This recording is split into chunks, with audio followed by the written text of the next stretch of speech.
یہ بھی مجھے گواہ ہے۔ تو ہمارے بڑے بڑے محدثین کا یہ حال رہا کہ یزید کو کبھی کسی بھی محدث نے پسند نہیں کیا، مگر یہ آج کل وہابیوں میں ٹریڈ چلا ہے کہ صاحب یزید کا دفاع کر رہے ہیں۔ اللہ تعالیٰ ان کا حشر یزید کے ساتھ فرما، ہمارا حشر امام حسین کے ساتھ فرما۔ واللہ اعلم ثم رسول اعلم۔ اور کوئی صاحب؟ ایک سوال ہاں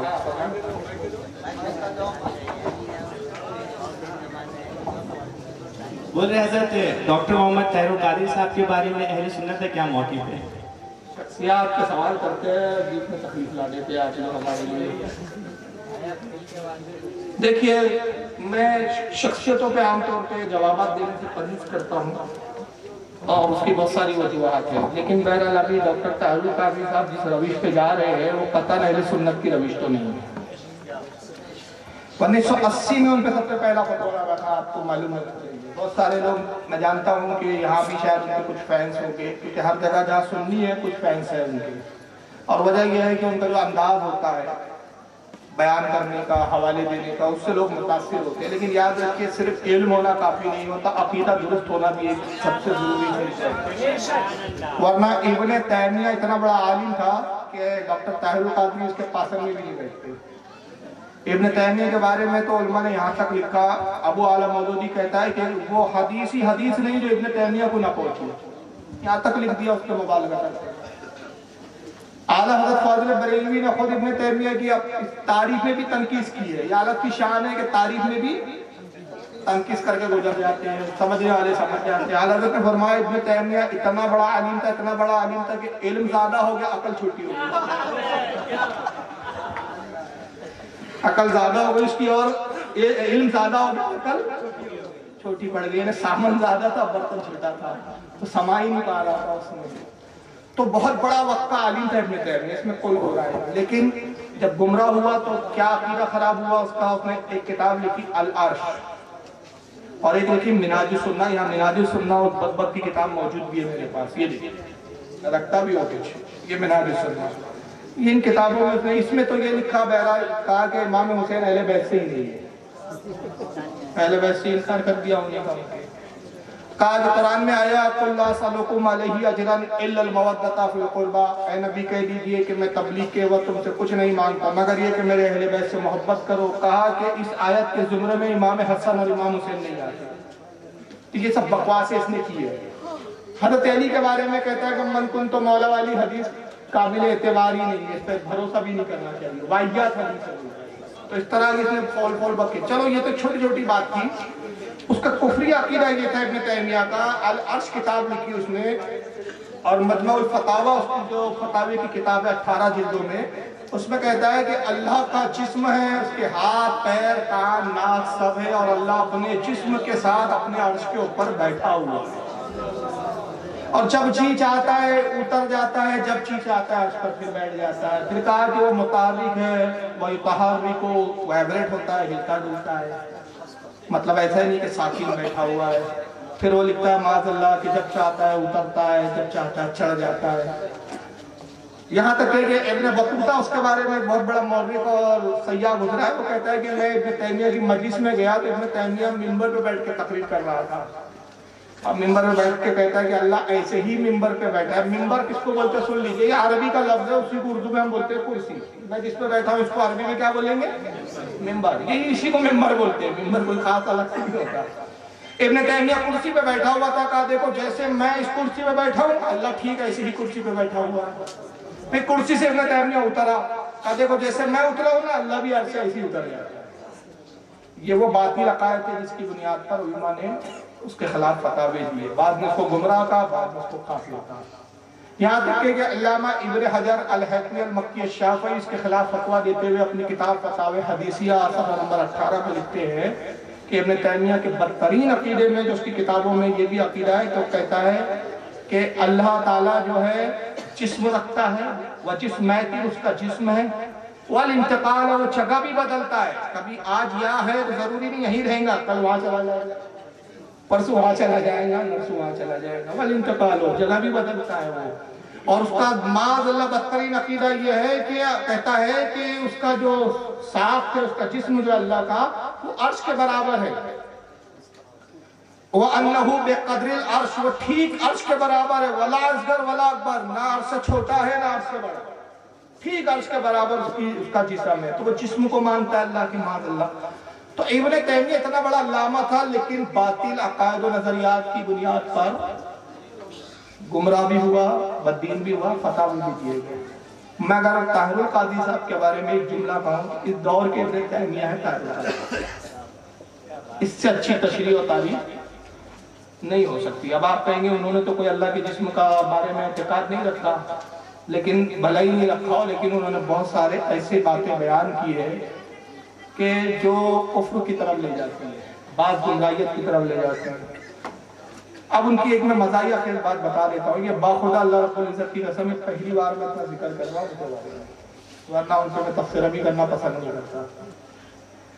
ان کا ہی بیان ہے، نیٹ پہ ڈلا ہوا، ایک جگہ کہتے ہیں کہ 7 سال تک خواب میں نے امام ابو حنیفہ سے پڑھا۔ کتنے سال تک؟ 7 سال تک۔ مجھے بتائیے غوث اعظم افضل ہے کہ طاہر القادری صاحب افضل ہے؟ تو اگر خوابوں میں پڑھنا ممکن تھا تو سرکار غوث اعظم اور رسول اللہ سے ڈائریکٹ خواب میں پڑھ لیتے، بغداد آنے کی ضرورت کیا تھی پڑھنے کے لیے؟ اور خواب ہمارے اپنے اختیار میں ہے، دیانتداری سے بتاؤ، تعصب کی عینک کو اتار کر۔ تعصب آپ کو پھر سمجھنے نہیں دیں گا۔ تعصب ہے اگر اللہ کے رسول کی حدیث ہے کہ کسی کی بہت زیادہ محبت بھی انسان کو اندھا بنا دیتی ہے۔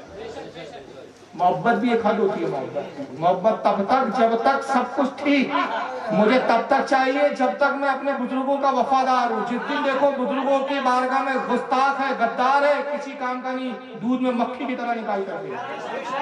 یہی عادت کا پیغام ہے۔ عادت کی آخری وصیت جو ہے وصایا میں کہا، کوئی کتنا ہی عزیز ترین کیوں نہ ہو تمہارا استاد محترم کیوں نہ ہو، جس سے تم نے علم حاصل کیا، تب تک استاد ہے جب تک وہ رسول اللہ کی بارگاہ کا مؤدب ہے۔ تو نبی کی بارگاہ میں ذرا سا بے ادب پاؤ، دودھ کی مکھی کی طرح نکالے، پھر ہمارا استاد نہیں۔ کیوں؟ اس کی سب سے بڑی دلیل، ارے ہم اپنے استاد کی کیا تعظیم کریں گے، ہمارے استاد کی کیا ویلو۔ ابلیس تو جبریل کا استاد تھا، میکائیل کا استاد تھا، اسرافیل کا استاد تھا، فرشتوں کو پڑھاتا تھا، مگر آدم کی توہین کی، یہی وہ فرشتے جو اس کو جوتے لگاتے ہیں۔ اب نہیں دیکھتے کہ یہ استاد محترم تھے ہمارے، ہم کو پڑھایا کرتے تھے۔ استاد تب تک ہے جب تک عقیدہ درست ہے۔ اب مجھے یہ بتائیں آپ دیانتداری سے، تعصب کو بالا طاق رکھتے ہوئے، کہ کیا کسی انسان کے اختیار میں ہے کہ جب چاہے خواب آ جائے، جب چاہے خواب بن جائے؟ خواب اختیار نہیں ہے۔ اور پھر ایک خواب روزانہ مسلسل 7 سال تک، تو ایسا ہوتا تھا کہ طاہر صاحب اپنی بیگم سے کہتے تھے، بیگم بستر بچھاؤ، رات کے 1:30 بجنے ہیں، خواب آئیں گا امام ابو حنیفہ پڑھانے آنے والے ہیں، اب سونا ہے مجھے۔ 7 سال مسلسل خواب میں پڑھتے رہے۔ سوچنے کی بات ہے۔ چلو اب آپ نے پڑھ لیا، اس کے بعد پھر وہ دوسرا خواب بیان کرتے، کہتے 9 سال میں نے امام ابو حنیفہ سے خواب میں پڑھا۔ ہم سمجھ نہیں پا رہے ہیں کہ پہلے 7 کا پھر 9 کا، تو 7 والی بات صحیح ہے کہ 9 والی بات صحیح ہے؟ چلو یہاں ہم تعویل کر دیں گے کہ بھائی سبقت لسان میں ایک جگہ 7 نکل گیا اور ایک جگہ 9 نکل گیا، ہو جاتی ہے غلطی آنکڑوں میں۔ چلو ٹھیک ہے، آپ نے 7 پڑھا یا 9 سال پڑھا؟ پھر کہتے ایک مرتبہ غوث پاک میرے خواب میں آیا، اور غوث پاک جب خواب میں تشریف لائے تو میں نے کہا کہ حضور، اللہ کے رسول صلی اللہ علیہ وسلم نے اپنا لعاب دہن جو آپ کو دیا تھا اس کا حصہ مجھے چاہیے۔ کس کی مجال ہے جو یار حصہ مانگے غوث پاک سے؟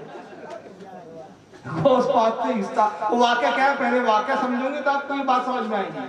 سرکار غوث اعظم خود فرماتے ہیں، بہجت الاسرار میں علامہ امام ابو الحسن شقینی رحمۃ اللہ علیہ اپنی سند سے نقل کرتے ہیں کہ غوث پاک فرماتے ہیں کہ جب میں بغداد آیا اور میں نے پڑھا تو میری زبان میں تھوڑی سی لکنت تھی، ہکلاتے تھے یعنی، اور چونکہ میں عجمی تھا، ایران کے رہنے والے تھے، فارسی زبان تھی ان کی، اور عراق میں عربی بولی جاتی تھی، تو فرماتے تھے مجھے عربی بولنے پر قدرت نہیں تھی، اور وہ اہل عرب تھے تو مجھے ہچک ہوتی تھی کہ اہل عرب کے بیچ میں عربی کیسے بولوں گا، یہ میری عربی پہ گرفت کریں گے، میری عربی پہ پکڑ کریں گے۔ تو فرماتے ہیں مجھے بولنے میں، بات کرنے میں، خطاب کرنے میں ہچک ہوتی تھی۔ تو ایک رات دیکھا کہ اللہ کے نبی تشریف لائے اور کہا صاحبزادے تم لوگوں سے واعظ و نصیحت کرو۔ تو عرض کیا یا رسول اللہ، اے میرے جدی، اے میرے جد، میں عجمی ہوں، میری زبان عربی نہیں ہے، زبان میں لکنت ہے، عربی بولنے پہ قدرت نہیں ہے۔ تو اللہ کے نبی صلی اللہ علیہ وسلم نے 7 مرتبہ اپنا لعاب دین دیا، ایک کے بعد ایک۔ حضرت غوث پاک فرماتے جب میں صبح بیدار ہوا تو اس لعاب کی چاشنی اور مٹھاس میرے منہ میں تھی، اور میری زبان کھل گئی تھی اور میں فصیح اور بلیغ بھی بولنا لگا، لیکن پھر بھی ایک جھجک تھی مجھ میں کہ بغداد میں اہل علم ہے جو باتوں پہ گرفت کرتے ہیں۔ تو تب بھی میں نے واضح نہ کہا۔ تو پھر کچھ روز گزرے تو دیکھا کہ میرے جد حضرت مولا کائنات علی مرتضیٰ تشریف لائے۔ کہا صاحبزادے بیان کرو۔ کہا کہ بابا جان بات یہ ہے کہ مجھے ہچک ہوتی ہے۔ آپ نے فرمایا منہ کھولو۔ تو حضرت مولا کائنات نے 6 مرتبہ لعاب دیا۔ تو سرکار غوث پاک نے فرمایا کہ رسول اللہ نے تو 7 بار لعاب دیا تھا، تو کام میں رسول سے کیسے آگے بڑھ سکتا ہوں، اس لیے 6 بار دیا۔ فرماتے جب بیدار ہوا تو اس لعاب کی چاشنی یا مٹھاس منہ میں تھی، اور پھر میں خطاب کرنے لگا۔ اور پھر جب غوث پاک نے خطاب شروع کیا تو یہ حال ہوا کہ پہلے آپ نے خانقاہ میں اپنی خطاب کیا، مجمع بڑا، خانقاہ چھٹی پڑ گئی، پھر آپ مسجد میں آئے، مسجد فل ہو گئی، پھر آپ جو ہے میدان میں آئے، میدان فل ہو گیا، پھر یہ حال ہوا کہ بغداد میں جنگل میں آپ کی محفل منعقد ہوتی تھی اور لاکھوں لوگ شرکت کرتے تھے، لاکھوں کا مجمع ہوتا تھا، دور دراز سے لوگ غوث پاک کا واز سننے آتے، اور آپ کی کرامت یہ بیان کی جاتی ہے کہ جو پہلا آدمی آپ کی آواز سنتا تھا وہی آواز آخری والا اتنی بلند سنتا تھا۔ تو طاہر صاحب کہتے ہیں کہ غوث پاک میرے خواب میں آئے اور میں نے کہا کہ وہ جو رسول اللہ نے لعاب دیا تھا اس کا حصہ مجھے بھی چاہیے۔ تو غوث پاک نے ہم کو لعاب دیا۔ اب تیسرا خواب سنے طاہر قادری کا۔ یہ جھوٹوں کی پہچان ہوتی ہے کہ جھوٹ کبھی بھی حقیقت کی بات نہیں کرتا، خوابوں کی بات کرتا ہے، اور لوگ خوابوں پہ یقین کرتے ہیں۔ بھائی اب میں منبر سے اعلان کرتا ہوں، چلو اس کو بھی مانو، اس کو بھی مانو۔ 4 روز پہلے اللہ کے نبی خواب میں آئے ہمارے دوست کے، اور انہوں نے کہا اس وقت کا سب سے بڑا عالم فاروق رضوی ہے۔ مانو آپ کے پاس کیا انکار کی گنجائش؟ بتاؤ کوئی معنی کا لالے جو اس خواب کا انکار کرے، بتاؤ کیا پیمانہ ہے کہ آپ کہو کہ ہمارا وہ دوست جو ہے وہ جھوٹا ہے؟ تو خواب تو کوئی کچھ بھی سنا سکتا ہے یار، خوابوں پہ شریعت کے معیار نہیں رکھے جاتے، حقیقت پر رکھے جاتے ہیں۔ اب تیسرا خواب سنیے، کہتے ہیں کہ میں نے 7 سال اعلیٰ حضرت سے خواب میں پڑھا۔ اب ہم حیران ہو گئے کہ جو شخص غوث اعظم کا تبرک لے، امام ابو حنیفہ سے پڑھ لے، امام ابو حنیفہ سے پڑھ لے، اس کو اعلیٰ سے پڑھنے کی کیا ضرورت پڑ گئی؟ تو یہ تو ایسا ہوا کہ کوئی کہے میں یونیورسٹی میں چلا گیا اور اب KG 1 میں پڑھنے آیا ہوں۔ اس سے بڑا احمق ہوں گا کوئی؟ ارے کہاں امام اعظم ابو حنیفہ اور کہاں اعلیٰ حضرت؟ غلام اعلیٰ حضرت امام ابو حنیفہ، ان کے مسلک کے مقلد ہے اعلیٰ حضرت، ہمارے اعلیٰ حضرت ہے، لیکن امام ابو حنیفہ کے تو شاگردوں کی سب میں آئیں گے نا۔ امام ابو حنیفہ امام اعظم سے تو نہیں بڑھ سکتے، مجتہد سے تو آگے نہیں جائیں گے۔ تو جب آپ نے 7 سال امام ابو حنیفہ سے پڑھ لیا تو اعلیٰ حضرت سے پڑھنے کی کیا ضرورت پڑ گئی؟ اور تیسرا میں اپنی طرف سے سوال کرتا ہوں، آپ نے امام اعظم ابو حنیفہ سے پڑھا 7 سال، تو آپ نے خواب میں امام ابو حنیفہ کو دیکھا نا، غوث پاک کو دیکھا، اعلیٰ حضرت کو دیکھا، یہ 3 آپ کے استاد ہیں بڑے بڑے خوابوں والے۔ تو برائے کرم طاہر، ڈاکٹر طاہر صاحب یہ بھی تو بتا دیے تینوں استادوں کی داڑھی کتنی بڑی تھی؟ آپ نے استادوں کی داڑھی نہیں سیکھا نہیں بتا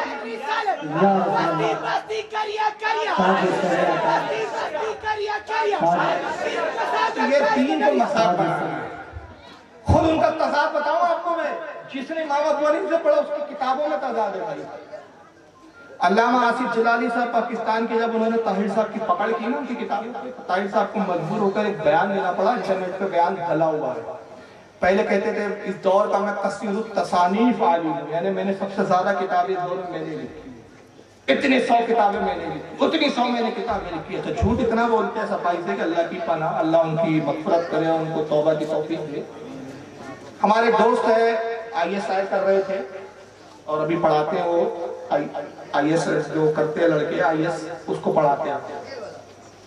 تو ہمارے دوست وہ طاہر صاحب کے زمانے بڑے فین تھے، تو ایک مرتبہ وہ آئے طاہر صاحب کی ایک ویڈیو کلپ لے کے موبائل میں، کہا فاروق صاحب دیکھو طاہر صاحب کو آپ پسند نہیں کرتے یار، دیکھو طاہر القادری صاحب کا کارنامہ۔ ہم نے کہا بتاؤ یار کیا کارنامہ ہے؟ تو میں سننے لگا، کلپ میں طاہر صاحب ایک کتاب دکھاتے ہیں، کہتے ہیں یہ کتاب جس میں میں نے امام اعظم ابو حنیفہ کے اساتذہ کے نام جمع کیے، اور 1300 سال میں یہ واحد پہلی کتاب ہے جس میں ان کے نام لکھے گئے، آج تک کسی نے اس کو لکھا نہیں۔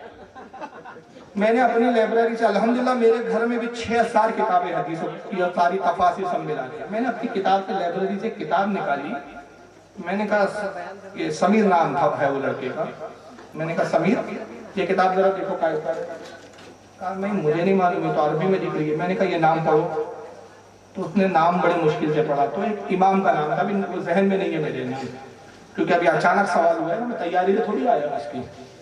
میں نے کہا یہ فلاں امام کی کتاب ہے فلاں صدی میں، جو طاہر صاحب بول رہے ہیں نا 1300 سال میں میں نے کچھ نہیں میرے علاوہ کسی نے نہیں کیا، یہ پہلے کر چکے ہیں، اور پورا کاپی اور پیسٹ اس سے کیا ہے، یہ پورا کاپی اور پیسٹ ہے۔ اصل میں معاملہ کیا ہے، ہماری قوم عربی کتابوں سے دور ہے، کتابیں پڑھتی نہیں ہے، جو جیسا بتاتا ہے ویسے مان لیتی ہے۔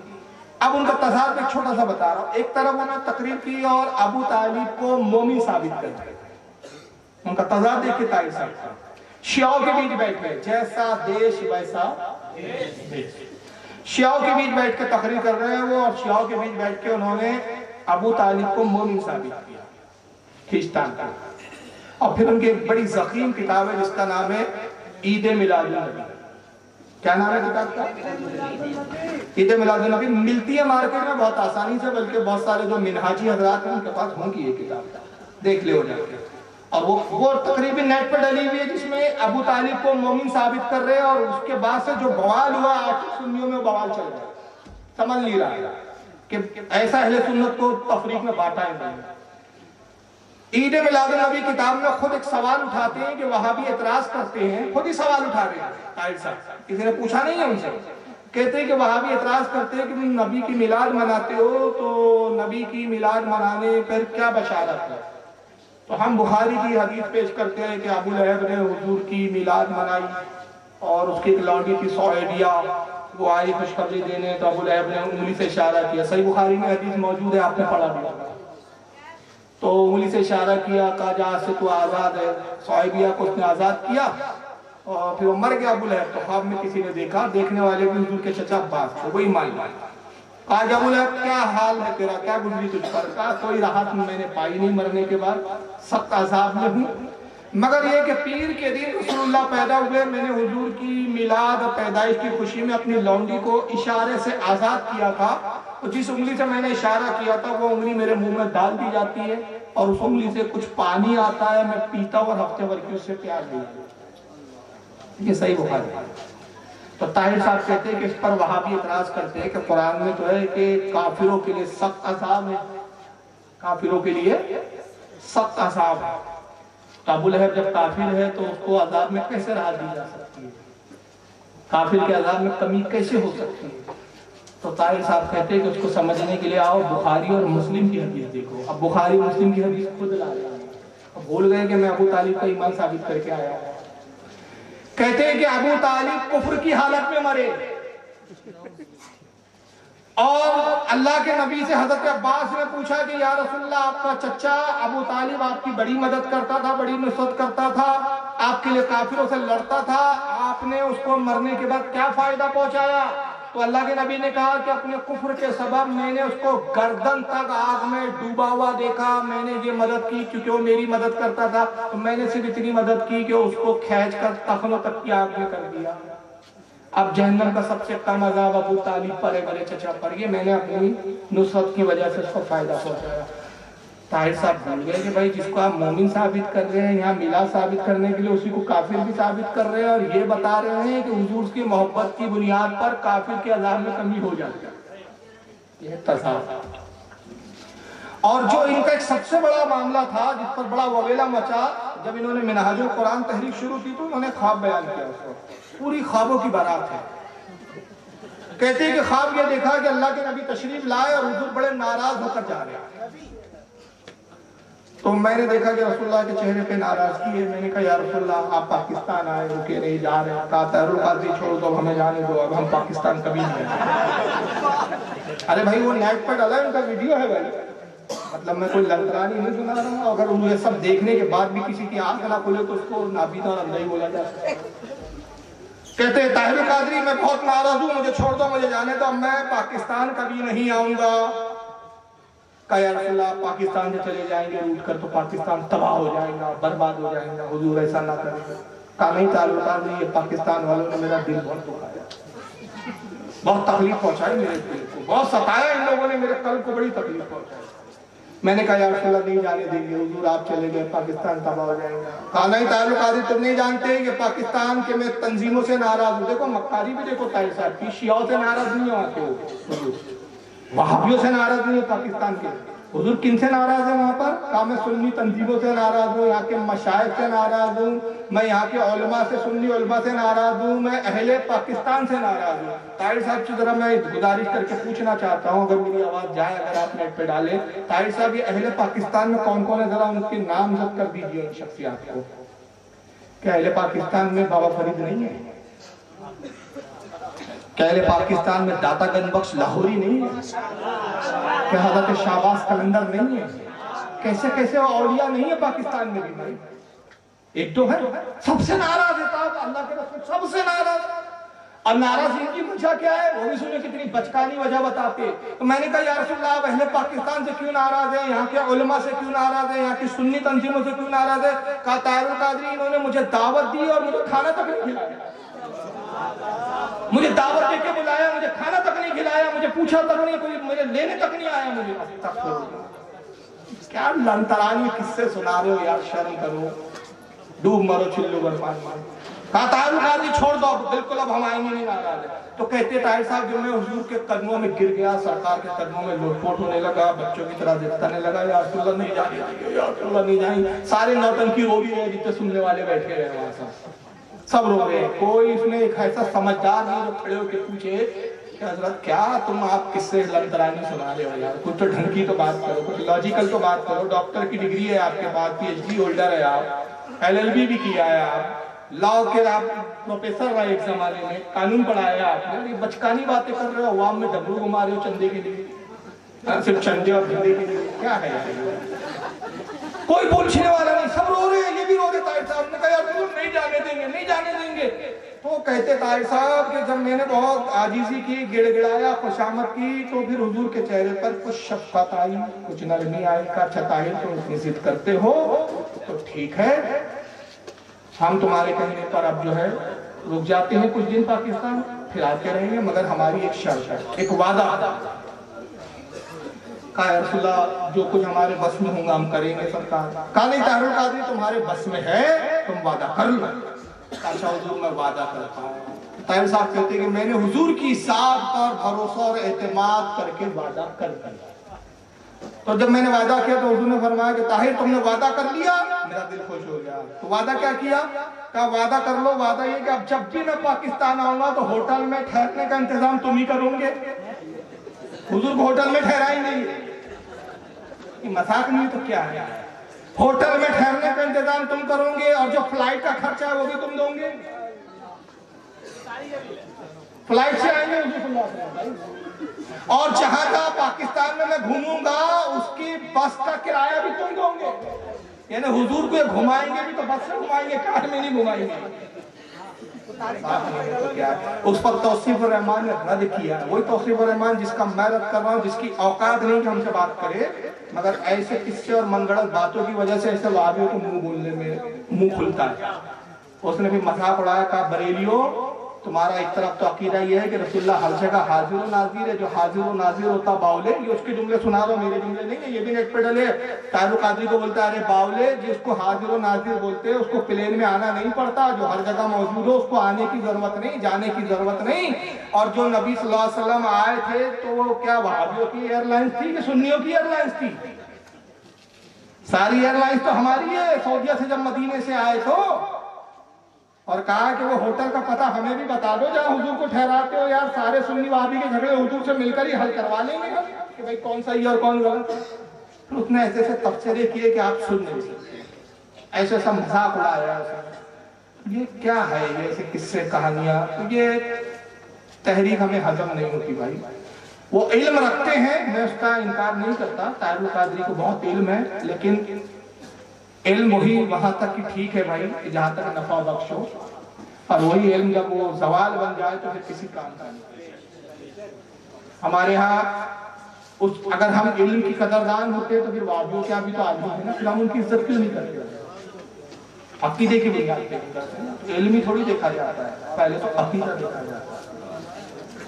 چلیے بس آخری میں ختم کریں گے بھائی۔ السلام علیکم۔ وعلیکم السلام۔ میں صاحب سوال تھا کہ سیاہ کیا ہوتا ہے؟ جی سیاہ ماتمدار کیا ہوتا ہے؟ ماتم کرنا ارے یار ایسا سوال کر رہے جس پر گھنٹوں ملنا پڑتا ہے۔ میری ابھی ایک نیٹ کی تقریر ہے ماتم کے تعلق سے، سن لیا۔ اچھا نیٹ میں تقریر ہے ماتم کے تعلق سے، سن لیا۔ میرا سوال یہ ہے جی رکھتے ہوئے جائیے۔ السلام علیکم حضرت، میرا نام سید فرحان علی قادری ہے۔